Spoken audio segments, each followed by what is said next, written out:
Hey,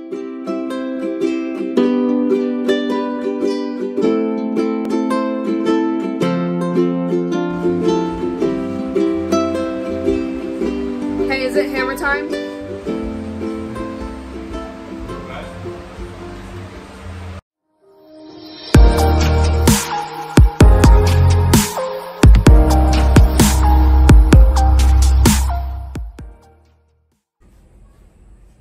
Okay, so 2 days later, Justin has worked on the bus while I've been at work, and he got a time lapse of him taking some of the screws out of the panels here.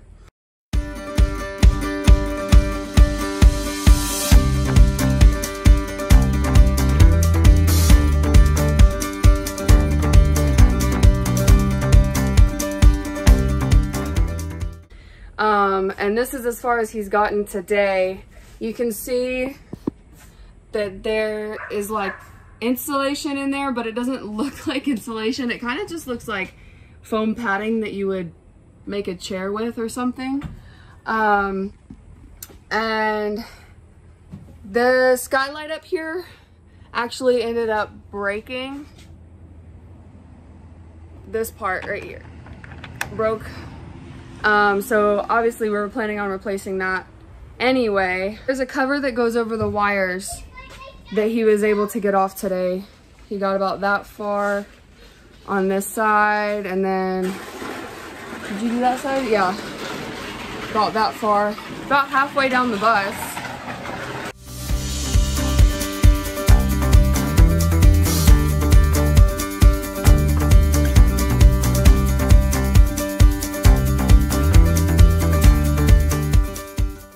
Okay, I'm sitting outside right now. We're about to head in for the night, and we got all of the, not all of it, we got all of that ceiling paneling down, and what the white stuff you see, that's insulation. Justin is about right there, and right there somewhere. That's where we're stopping for the night. Hard work. So one of the pro tips I can give to you is to leave your seats in and take the ceiling stuff off first. I see a lot of videos where the first step is to take your seats out, strip your seats and everything out of there. And for us, having something to sit on and stand on and reach the ceiling so that we're not having to tilt our neck all the way back to, and like have our arms reached all the way up to reach the screws or the rivets in the ceiling, was very helpful. Hey everybody, so we're starting a new day. We're going to try to take care of the ceilings today and finish them up. We're also going to try to get these seats removed if we can. We've enlisted some help today. Got Mason right here and Shelby right here. So to get the seats out, we are going to unbolt them.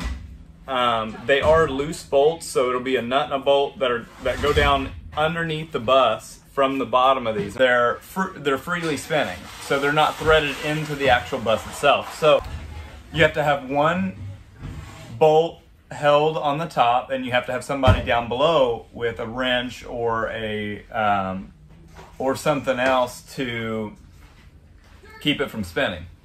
I tried to do an angle grinder, but I had a really tough time getting down low enough to get the bolt out itself. So I decided not to do the angle grinder anymore. Also, it was causing a lot of smell and sparks on the bus, making the bus super dirty.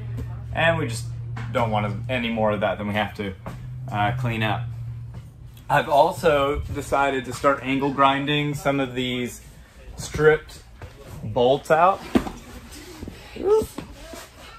So these were bolts right here that are screws that were stripped out on the head. So what I ended up doing was taking an angle grinder and grinding both directions until I got down to the actual length, the thread. And once I did that, they popped right out. So we got really lucky on our bus. We have screws here. We have screws instead of rivets. These little things right here, rivets.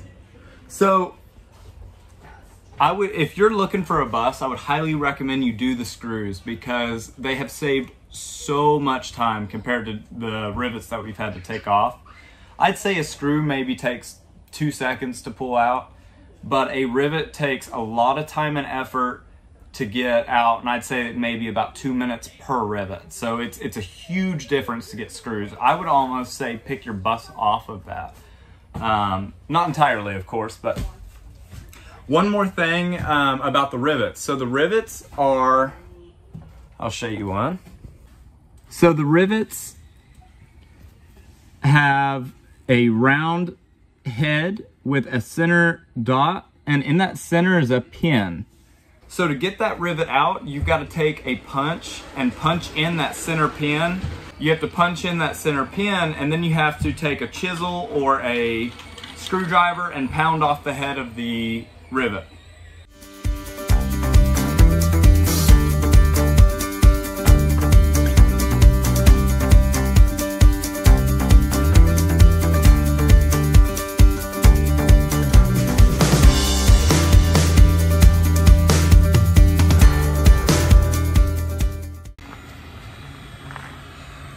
Hey, what are you doing? Oh, I am stripping off the lettering here for the school. With what? So I'm using a heat gun to make the lettering a little easier to peel up. Once you can get a corner open, it's pretty easy from there. You just rip it off.